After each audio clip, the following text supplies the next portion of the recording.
Hello again and welcome to 5 Minutes With. My name is Adrian and I'm joined with my colleague, co-host, Dr. Phyllis Murphie, PhD, and we're delighted to be joined today by Dr. Adam Benjafield. Adam, how you doing?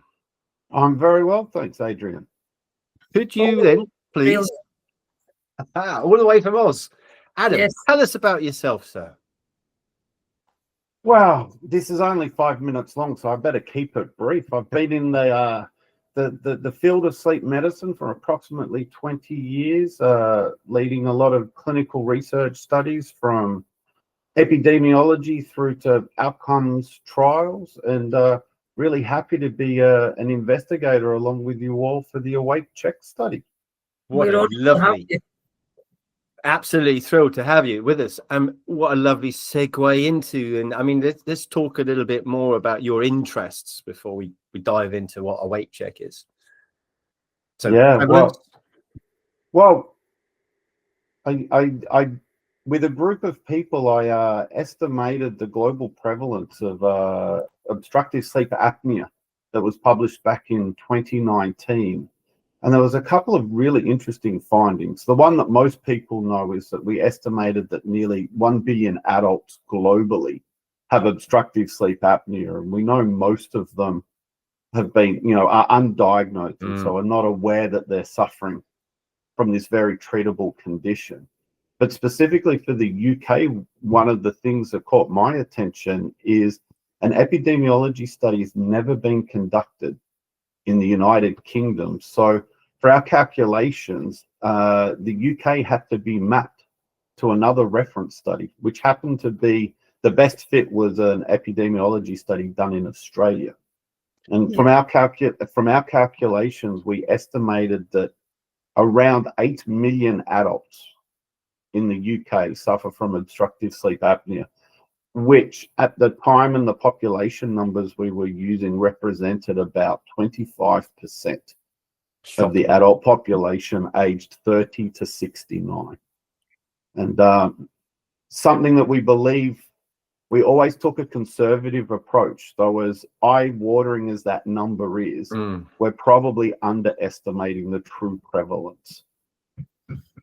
It's incredible, isn't it? Yeah, and then because it works so well for OSA, we went and did a global estimation for insomnia as well. And there were some more reference studies in the space of insomnia than there was for obstructive sleep apnea. And this time the UK did have a reference study, but that was done back in 2002. So, over 20 years ago, and I'm fairly confident that post the COVID-19 pandemic, insomnia rates have probably changed a little bit. But that estimation that got published earlier this year highlighted that 852 million people globally with clinically relevant insomnia that's known as insomnia disorder. So this is people who are suffering insomnia multiple times per week over at least 1 month, potentially 3 months, depending which definition is used at the time. And for comparison, in the UK, not as prevalent as OSA, but that's just in relative terms. It was 4.7 million people in the UK we estimated to have chronic insomnia, which represents a bit over 9% of the adult population, which only seems low in comparison to the obstructive sleep apnea prevalence, but in real terms, which is off the chart, is a highly prevalent. So these are the two most prevalent sleep conditions out there, and it really highlights the huge burden. These conditions left untreated are causing, for the person involved, a huge impact on their quality of life.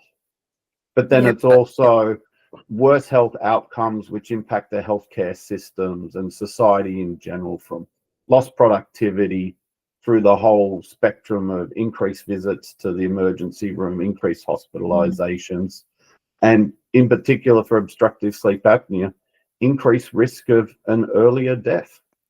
And falling asleep and taking somebody else with you when you're driving and so on. Yeah. So anyone who was in a happy mood, I'm sorry for them potentially making you feel a little bit less happy. With all On the that doom note, and gloom. let's move to what the awake check is. I mean, let's just keep it cheerful. So we're nearly 800 responses at the time of this recording, towards the end of November 2025. So 763 actually this morning, Adrian. Say again, please. 763 responses. That's not too bad. So awake check. The objective is to assess for the UK adults insomnia symptoms and obstructive sleep apnea symptoms, and that ties in very nicely with I hope to actually get to, as you say, there has not been a prevalent study.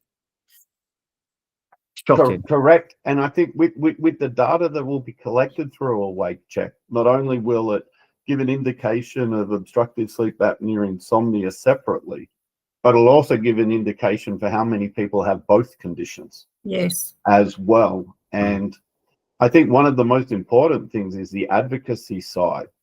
All these people checking to see if they have it, and then hopefully telling friends and family as well.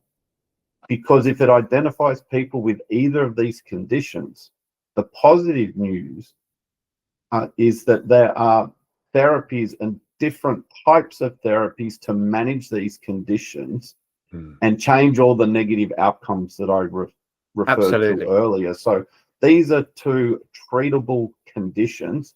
People just need to know that they have it, and treatment has been proven to be highly efficacious and effective. And the start of the journey, we're saying, or at least at this point, is valid evidence-based information. You can grab that through awakecheck.co.uk. There we are. What a lovely Disney journey. Oh dear. And then up the other side. You've got to create the problem to solve the problem. On that note, we'll wrap it up and say thank you very much, Dr. Adam Benjafield, for taking some of your evening to join us. And we're thrilled that you're with us on this this project with Awake Check. Thank you very much. Have a good day. You're very welcome. Thank you.